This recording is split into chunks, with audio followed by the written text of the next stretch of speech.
Je pose mon sac là. Je lui dis alors, il est où mon père? Mes bambous, j'espère que vous allez bien. Alors aujourd'hui, je vais vous faire la story time complète de l'histoire concernant le décès de mon père. Et je vous avais fait la première vidéo, mais j'ai pas su bien expliquer dans les détails. Pas vraiment dans les détails, mais genre j'ai tout mélangé un petit peu. Mais là, je vais bien vous expliquer, comme ça vous allez bien comprendre de quoi il s'agit. Donc n'oubliez pas de vous abonner, de liker et surtout de commenter. Du coup les filles, pour commencer, avant de commencer la story time, je suis obligée de vous parler de ça parce que on pense que des fois c'est des héhés, mais c'est pas des héhés. Un jour comme ça, je me rappelle, ça date pas, c'était pas si loin de la date du décès de mon père. C'était l'année dernière, mais c'était vers décembre, octobre, tout ça. Je dors la nuit, je fais un rêve. Je fais un rêve et dans ce rêve-là, en fait, je vois dans mon rêve que je perds mon père. En fait, clairement, mon père il décède. Et moi, en fait, j'étais là comme ça, je savais pas quoi faire et tout. Et en fait, j'arrivais pas à me lever, en fait. J'ai fait un rêve et j'étais bloquée dedans. J'arrivais pas à me lever et tout. Et souvent, chez nous, les musulmans, quand t'arrives pas à te réveiller, ben, il faut que tu fasses l'ashhad pour réussir à te réveiller. Donc, c'est ce que j'ai fait dans mon rêve. J'ai fait l'ashhad pour réussir à me réveiller, en fait, parce que j'étais bloquée dans mon rêve. Et en me réveillant, j'étais en transpiration, les filles. Oh, j'étais choquée, en fait. En fait, j'étais choquée parce que le rêve que j'ai fait, c'est comme si je le vivais vraiment. Genre, je l'ai vraiment... Genre, on dirait, c'était réel, en fait. Alors que c'était pas réel, c'était un rêve. Du coup, j'appelle en sueur ma soeur. Je lui dis, ouais, j'ai rêvé que j'ai vu mon père, en gros, qui était décédé et tout. J'arrivais pas à me réveiller et tout. J'étais pas bien. Je vous jure, quand je me suis réveillée, j'étais mal. De là, ma soeur m'a dit, ouais, vas-y, appelle-le, prends des nouvelles et tout, souvent. Parce que moi, je prenais des nouvelles, mais pas beaucoup. Et du coup, ma soeur m'a dit, vas-y, prends des nouvelles. Moi, ce rêve, je l'ai mis derrière moi. Le temps passe. On arrive à l'année 2024. Ma mère, elle me dit clairement que appelle ton père, quoi, parce que là, il est chaudement malade. C'est chaud. C'est plus chaud que d'habitude. Parce que je vous ai dit, mon père de base, il est malade et tout. Mais c'est un combattant. Il a toujours combattu ses maladies et tout. Et de là, elle me dit, oui, c'est plus chaud que d'habitude. De là, moi, ce que je fais, je prends le téléphone, je l'appelle. Et en l'appelant, en fait, je vois que genre... en fait, j'entendais le son de sa voix. En fait, à partir de là, les filles, c'est la dernière fois qu'en fait, j'ai entendu le son de sa voix. Que j'entendais bien, qu'il parlait bien. Je l'entends parler tout. Il m'a dit, oui, mes enfants, venez, tout. Genre, en fait, je vous jure, ça me brise le cœur. Je vais essayer de pas pleurer dans cette vidéo parce que sinon, ça va être dégâts. Voilà. Mais je vous jure, j'ai mal. Genre, je me rappelle qu'il m'a dit, ouais, mes enfants, venez chez vous et tout, à Mayotte. Venez parce que moi je suis fatiguée et tout.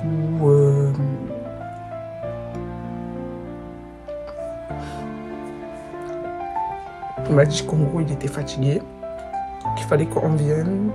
Et surtout moi parce que j'étais jamais partie le voir, comme je vous ai dit, j'avais pas le courage et j'avais pas la force en fait. Et du coup je lui ai dit oui et tout. Et à un moment en fait il a lâché le téléphone. J'ai plus entendu sa voix, genre il a lâché le téléphone en fait. Et la dame, parce qu'il y avait une dame qui le gardait, qui le surveillait, tout ça, elle m'a dit oui, je te rappellerai plus tard parce que ton père il n'arrive pas à tenir le téléphone, tout ça, il est vraiment fatigué et tout, venez le voir et tout, j'aurais insisté beaucoup. Et moi en fait à ce moment-là, les filles, j'étais en train de préparer mon halal. Parce que, comme je vous ai dit, je me suis mariée, j'étais en train de préparer toutes les organisations de mon halal. Et moi, en fait, dans ma tête, j'étais dans le déni parce que je me suis dit, il n'est pas malade. Genre, il va s'en sortir. Genre, il est malade, mais c'est pas comme d'habitude. Genre, il est malade, mais genre, il va guérir, quoi, comme d'hab. Genre, mon père, c'est un guerrier. Genre, pour moi, c'est un guerrier. Genre, et j'ai pas pris au sérieux les informations. Jusqu'au jour où ma soeur, parce que ma soeur en fait dans tous les cas elle devait monter là-bas avec ma mère. Jusqu'au jour où ma soeur elle monte et elle m'appelle en FaceTime. Je vous jure les filles. Dès que j'ai vu mon père, j'ai fait la première réaction que j'ai eue quand j'ai répondu, j'ai fait genre vraiment j'ai vu qu'en fait là c'était chaud. Genre là Anaïs, tu peux pas.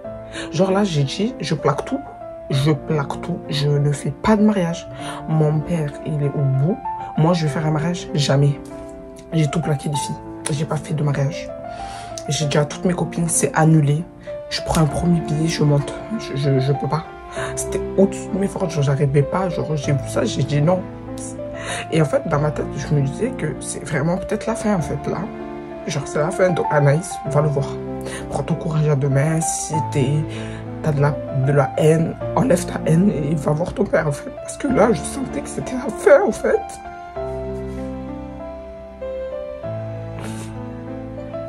Je l'ai vu, en fait, dans son visage. Et en fait, après, je me suis rappelé de mon rêve. Et là, je me suis dit, bon, en fait, c'était un signe.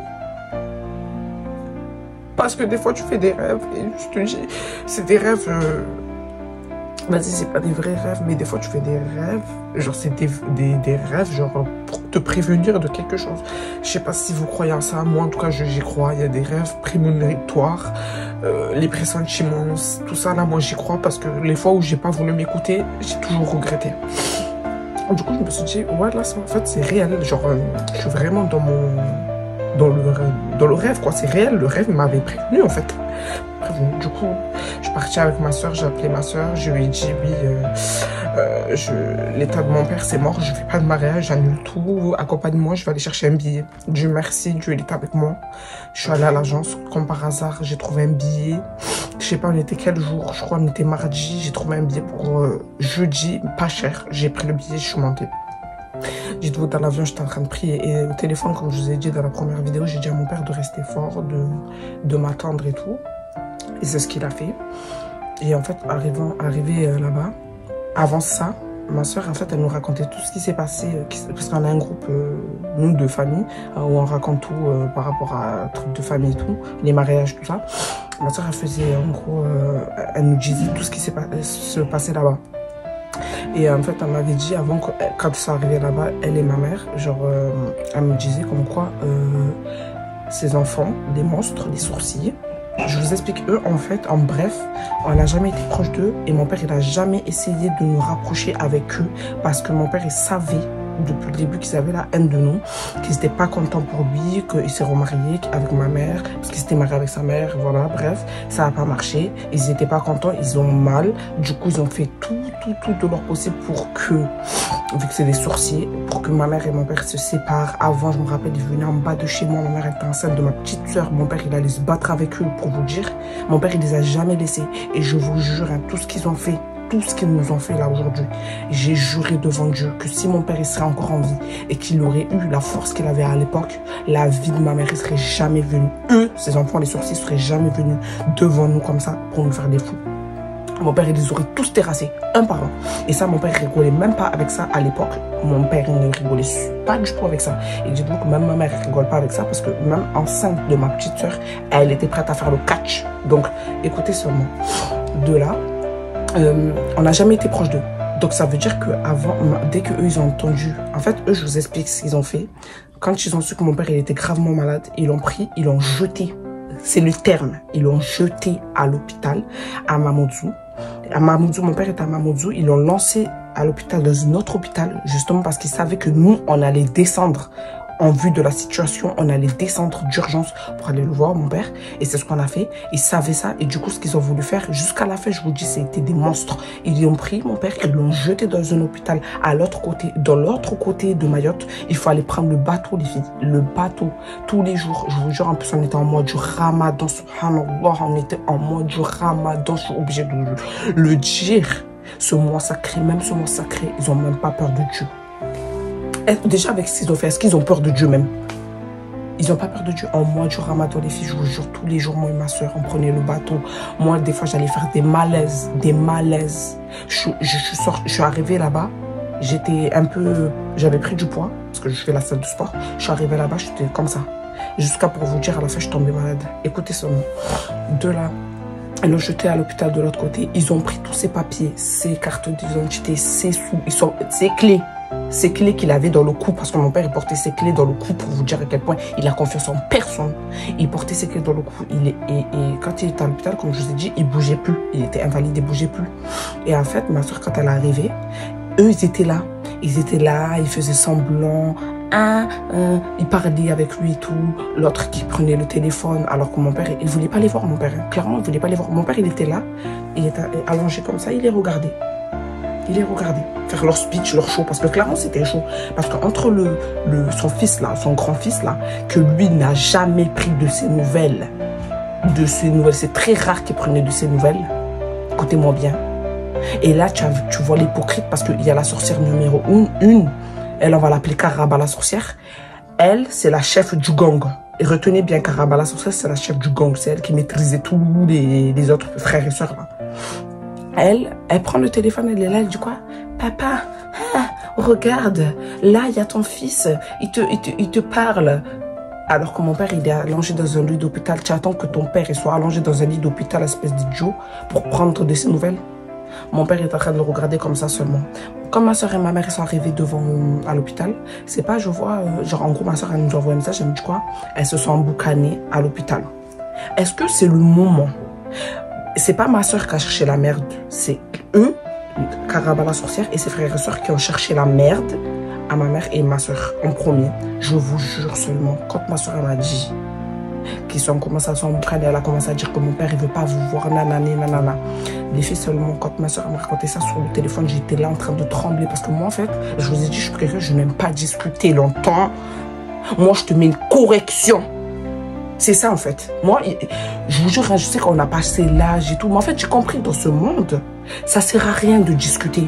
Moi je te mets une correction, ça va rentrer direct. C'est simple. Du coup, ma soeur, ils sont boucanés et tout. Et moi, j'avais tarpelane parce que je me disais, mais putain, mais pourquoi je suis pas y allée en même temps que eux? Je te l'aurais goumé devant mon père. Parce que je suis... Écoutez seulement.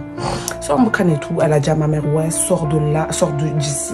Oh, mon père, il veut pas te voir, il veut pas te voir. Alors que c'est même pas vrai. Comme je vous ai dit dans la première vidéo, mon père, il a dit à ma mère, approche. Il lui a donné. Il a dit à ma soeur. Et ça, à ce moment-là, on n'entendait plus le son de sa voix. On l'entendait, mais il fallait vraiment mettre son oreille près de sa bouche pour entendre ce qu'il disait.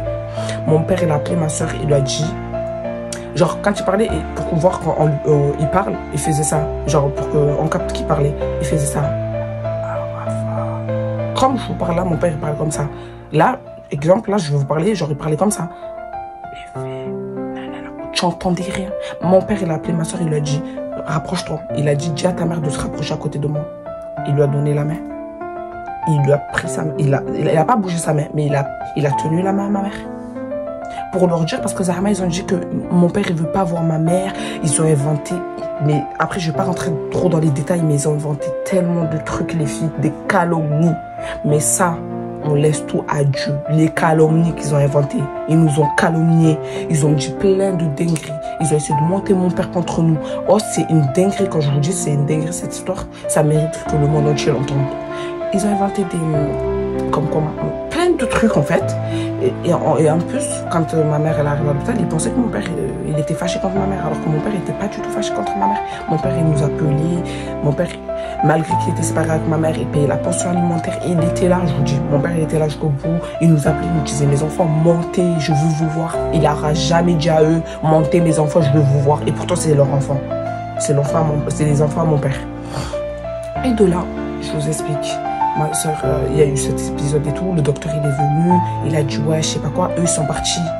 Bien manipulateur, Karaba la sorcière, elle est partie. Elle a tout fait les documents. Comme ça, Zahma, c'est elle qui se charge du cas de mon père. Donc, nous, c'était compliqué pour qu'on puisse prendre le devant. Parce qu'elle, elle habite pas très loin de Mayotte. Je dirais pas où elle habite, hein, mais elle habite pas très loin de Mayotte. Donc, ça veut dire que dès qu'elle prend l'avion, elle est déjà arrivée même. Ses soeurs et frères, eux, ils étaient en cours de téléchargement. Ils arrivaient, genre, pour... alors que, voilà.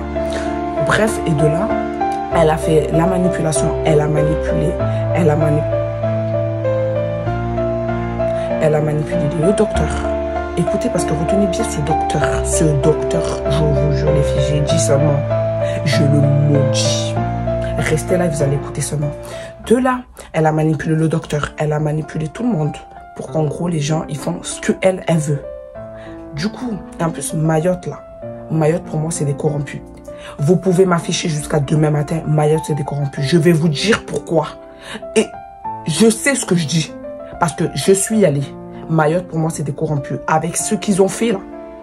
c'est des corrompus. Ma soeur et moi, on était là matin, midi, soir, on demandait au docteur, en gros, est-ce qu'on ne peut pas le téléporter pour le ramener à l'hôpital de Mamoudzou parce que c'est trop loin pour nous, on n'arrive pas, le déplacement, tout ça, tout ça. Et mon père, en fait, quand on allait à l'hôpital, genre parce que moi, je suis arrivée, directement avec ma soeur, on est rentré, je suis allée le voir, ma soeur, elle est venue me chercher. On est directement parti aller le voir à l'hôpital. Quand je vous ai dit il m'a vu, il a souri et tout. Voilà les filles, mon père, je vous jure, ça marche. Cette image, je vais jamais l'oublier. Quand je suis rentrée dans la chambre, il a souri. Il a souri. En mode, enfin, genre ma dernière fille, elle est là, c'est bon. Je lui ai dit, je lui ai parlé, je me suis occupée de lui, je lui massais, on lui massait le corps et tout, parce qu'il n'arrivait plus à bouger. Et le problème, c'est quand tu es comme ça, allongé dans ton lit pendant des jours et des jours, tes membres, genre, ça y est, genre... moi, en fait, quand je l'ai vu, je vous jure, les filles, j'ai compris que c'était la fin. J'ai compris que c'était la fin. Mais après, avec le temps, quand on montait, on allait le voir, je voyais qu'en fait, il commençait à se rétablir, pas se rétablir, mais genre, il commençait à reparler. J'entendais mieux sa voix. Et moi, je me suis dit, putain, mais c'est trop bien. Genre, là, il nous a vus, il commence à reparler. Genre, tout revient, et je voyais qu'en fait, en dirait, il se battait. Voilà, les filles se battaient, mon père. Malgré qu'il était allongé dans son lit d'hôpital, la vie de ma mère était en train de se battre. Il ne voulait pas partir. On lui a dit. Au début, on ne voulait pas lui dire qu'en gros, ses enfants, ils ont pris ses papiers, ils ont fait n'importe quoi avec, tout ça. Mais c'est après... On lui a dit et tout. Je vous jure, les filles étaient allongées dans son lit comme ça. Il était là, il faisait ça. Subhanallah. Il faisait la shahada. Tellement il était choqué. Il était choqué. Et en fait, lui, il savait qu'ils ont pris ses papiers et tout. Parce que nous, on lui a dit. Parce qu'ils ont pris la clé qu'il avait dans le cou. Ils sont partis ouvrir la maison. Parce qu'on a une grande maison là-bas à Mayotte. Qui est à nous. Cette maison-là, rappelez-vous bien aussi de cette maison. C'est à nous. Rappelez-vous de la sorcière Karaba. Rappelez-vous du docteur. Et rappelez-vous de la maison. Que la maison, elle est à nous. Du coup, elle est partie, elle a ouvert la maison, elle a dit quoi? Elle va préparer ses affaires. Donc, écoutez-moi bien, mon père, il n'était même pas encore mort. Je vous jure, j'ai même pas les mots. Il n'était même pas encore mort. Ils sont partis, ils ont ouvert la porte de la maison. Ils ont pris des sacs poubelles. Ils ont tout mis ses affaires. Genre, ils ont dit qu'ils allaient faire un nettoyage. Ils ont tout mis ses affaires. Comme s'il était déjà mort alors qu'il n'était même pas encore mort. Ils ont mis dans des sacs poubelles. Ils ont même pas acheté de valise. Ils ont mis dans des sacs poubelles en mode comme si c'était une merde en fait, mon père. Ils ont mis dans des sacs poubelles. Ils ont mis dans le côté. Ils ont parti. Ils ont ouvert son placard. Ils ont fouillé sa boîte coffre-fort. Ils ont volé tout l'argent. Ils ont pris tous ses papiers, tous les documents administratifs qu'il avait. Et ils les ont pris, ils les ont ramenés, ils ont volé et ils ont pris les billets. Ils sont montés, ils sont partis. Ils l'ont laissé là-bas, à l'autre bout du monde là-bas. Heureusement que Mayotte, c'est pas grand. On a des contacts. C'est là où on nous a dit où il était à l'hôpital. Parce que nous, on nous avait pas appelé. Même le docteur Blanc, il nous a jamais appelé. Il a dit quoi? J'ai pas eu votre numéro. On m'a pas donné votre numéro. Moi, on m'a donné le numéro de Karaba, la sorcière et ses frères et sœurs. Elle a tout fait pour qu'en fait, jusqu'à la fin, on ne voit pas notre père. Mais Dieu, là, Dieu seulement, il est à tout le monde. Je le répète. Parce que s'il y en a écrit ici, ils pensent que Dieu, il est que à eux. Dieu, il est pour tout le monde. Dieu est grand. C'est pour ça qu'on dit que Dieu est grand. Dieu, il a dit jamais.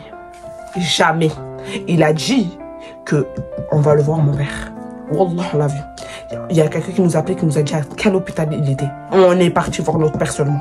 On s'est occupé de lui jusqu'au bout. Ça, c'est une précision que je tiens à préciser, les filles. Qu'on s'est occupé de notre père jusqu'à la fin, qu'il a fermé les yeux. Eux, ils sont venus quand? Quand on leur a dit que notre père il est décédé. Donc ça, c'est des enfants. Ça, c'est des enfants. Ça, c'est des ennemis. Ennemis. Il a mis au monde ses ennemis, mon père. Est-ce que vous vous rendez compte de la dingueria, mon père, comme quoi ils ont pris tous ces papiers et tout? Je vous jure, moi j'avais peur que mon père, genre ça lui fait une crise et tout. Mon père il a dit, ouais, s'il vous plaît mes enfants, dites au docteur que je veux rentrer, que je me sens bien. Parce que là-bas, en fait, à chaque fois, il le piquait, il lui mettait des médicaments. Et mon père, il refusait de prendre des médicaments. On était obligé de faire des stratégies, de mettre dans son manger les médicaments pour qu'il prenne les médicaments. Tout ça, c'était compliqué. Mon père, tout ce qu'il voulait, c'était rentrer à la maison. Et je vous jure, les filles, restaient forts jusqu'au bout. Mon père, il est resté fort jusqu'au bout, les filles. De là, nous, à chaque fois, on montait, on descendait. Tout le temps, on faisait des réunions avec le docteur. Il y avait un Africain et le docteur, un blanc. Retenez bien. Le docteur, le blanc et l'africain. On a fait des réunions avec celui-là. Tous les jours, on lui disait, mon père, il veut rentrer. Et eux, ils ont dit quoi? Non, c'est pas possible parce que vu que vous vous disputez par rapport à qui va garder votre père, qui va pas garder votre père. Nous, on lui a dit, on est prêt à déposer les valises dans les lieux pour s'occuper de mon père, de notre père. On a dit, moi j'ai dit, j'étais prête à tout plaquer pour m'occuper de mon père. Moi, c'était sûr, certain, c'était mort.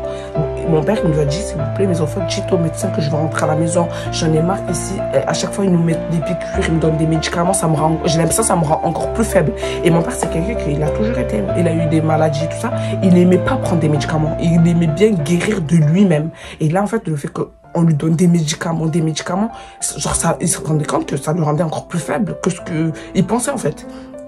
Moi, je le dis, moi, j'ai l'impression que même les docteurs, on dirait, ils avaient prévu le coup. On dirait qu'ils faisaient tout ça là pour le mettre fin à sa vie. Parce que clairement, vous savez ce qu'ils ont dit à la fin? Ils ont dit, oui, si vous vous mettez pas d'accord, on va devoir faire une mission de tutelle. Une mission de tutelle, ça veut dire qu'en gros, il y a quelqu'un qui va prendre des décisions à sa place parce que genre, il n'était pas apte à prendre des décisions à sa place. Alors que mon père, il y a une dame qui est venue, l'avocate elle est venue, elle lui a posé des questions.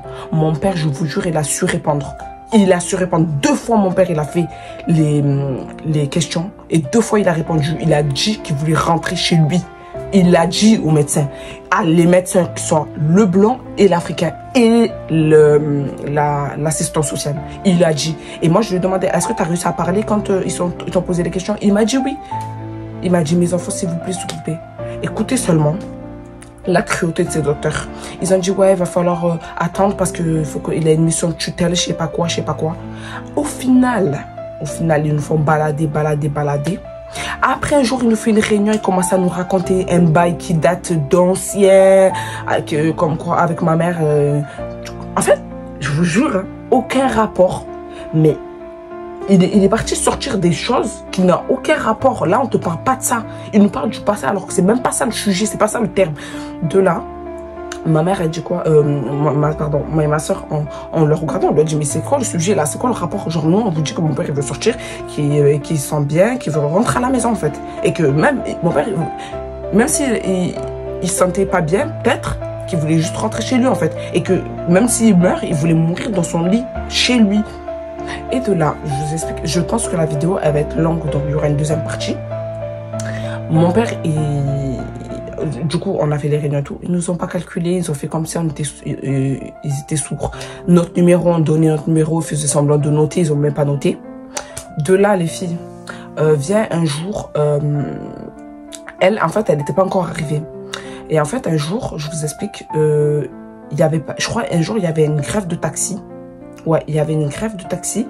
Et l'autre jour, en fait, avant ça, il y avait 2 jours où on n'était pas allé au docteur. Hein. Écoutez bien.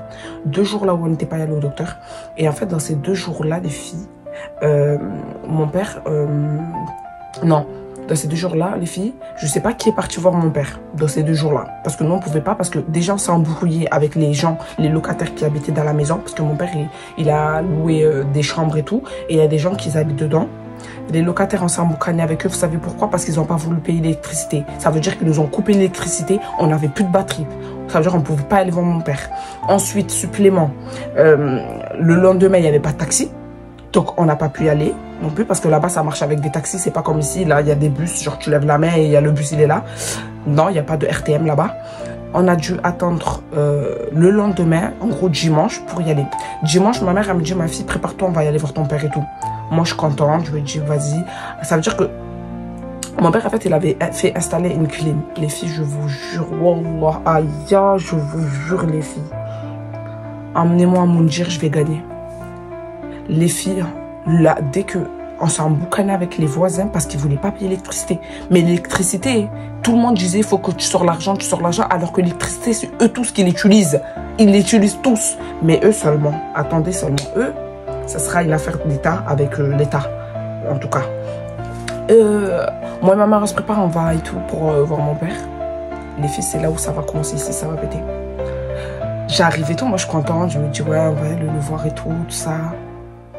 J'arrive à l'hôpital. Je vois une dame qui nettoie les murs.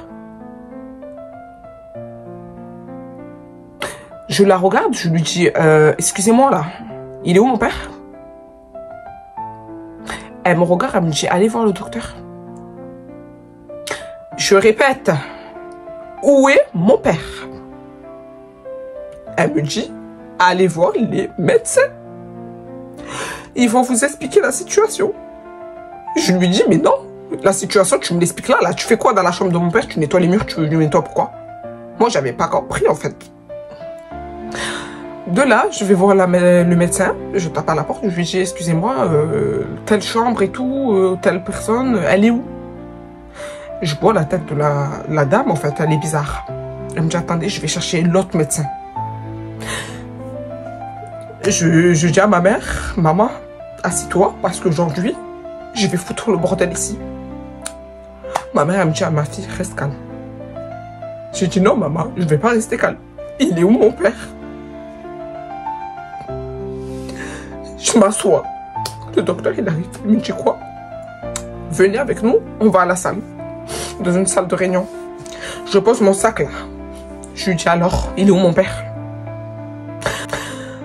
Malheureusement, votre père, il est décédé à 5 h du matin. J'ai dit pardon. Je lui dis jamais de la vie, je lui dis c'est faux. Les filles, je lui dis c'est faux, c'est faux, c'est faux. C'est pas possible, je vous jure, je vous parle, j'ai l'impression de revivre la scène. Je lui dis c'est faux, ramenez-moi mon père tout de suite. Les filles, j'ai fait une crise. Une crise, j'ai retourné l'hôpital, les filles, j'ai pété les plombs. J'ai dit non, c'est pas possible, mon père, il n'est pas mort. Il n'est pas mort, c'est pas possible. Les filles, j'ai tout cassé, j'ai voulu les frapper avec la chaise, j'ai tout retourné. J'ai dit ramenez-moi le docteur Leblanc. Ramenez-moi le blanc parce que depuis mon père, il est là, il se battait, il allait mieux. Comment ça? Mon père, il est mort, vous êtes fou? Non, ramenez-moi le docteur Leblanc. Madame, calmez-vous, je veux rien savoir, j'ai tout cassé, je les ai insultés, je les ai finis les filles. J'ai dit ramenez-moi ce vieux médecin qui sert à rien. Ici devant moi, je vais les... Même. Il me dit quoi? Il me dit, il n'est pas là aujourd'hui. Si vous voulez, vous pouvez prendre rendez-vous. Il y a une dame, elle arrive, une médecin, elle essaie de m'expliquer la situation. Je veux rien savoir. Comment ça, mon père, il est décédé à 5 h du matin? Vous vous foutez de ma gueule. Je lui dis, qui est venu dans sa chambre depuis les 2 jours que je n'étais pas venu? Qui était dans sa chambre? Il me dit quoi? Elle me dit, l'autre, il me dit, il n'y a personne. Et la médecin, l'autre, elle me dit, une personne. Vous voyez que là, quand je vous dis que Mayotte, c'est des corrompus, je lui dis, oh, il faut venir m'attaquer comme vous voulez, vous êtes des corrompus. Les soins, zéro. Les soins, zéro. Tu vas dans l'hôpital, ça pue. Des soins, zéro, les gars. Et vous savez, avant que mon père décède, qu'est-ce qu'ils ont dit? Il va falloir vite trouver une solution. Parce que là, il n'y a pas assez de chambres et libérer la chambre. Donc ça, c'est un hôpital. Ça, c'est français. Mayotte, c'est français. Je leur ai tous dit droit dans les yeux, vous n'êtes pas français. Autant les Comoriens qui ont voulu garder leur peuple sans gratter l'amitié aux Blancs, autant eux, ils peuvent être fiers d'eux, mais vous n'êtes pas français. Jamais. Il n'y a personne qui va me dire ici c'est français. Quoi? Mon père, ils ont osé dire qu'ils voulaient le dégager parce qu'il n'y a pas assez de chambres. Vous n'avez pas dit vous pouvez? Vous n'êtes pas là en train de grappiller sur les Français en voulant être français? Maintenant que vous êtes français, c'est quoi là, Mayotte? Je suis allé voir. Il n'y a rien. Zéro niette. Je leur ai dit, vous n'êtes pas des Français. Ils m'ont ramené la sécurité. Ils m'ont ramené, j'ai dit, lui qui va me faire bouger ici, je ne m'appelle pas. Je ne m'appelle pas Anaïs seulement. J'allais dire mon nom de famille carrément. Vous, personne ne va me faire bouger d'ici. Ramenez-moi le docteur seulement. Ma mère, calme-toi. Ma mère, elle s'est effondrée la pauvre. Elle m'a fait tarper de la peine.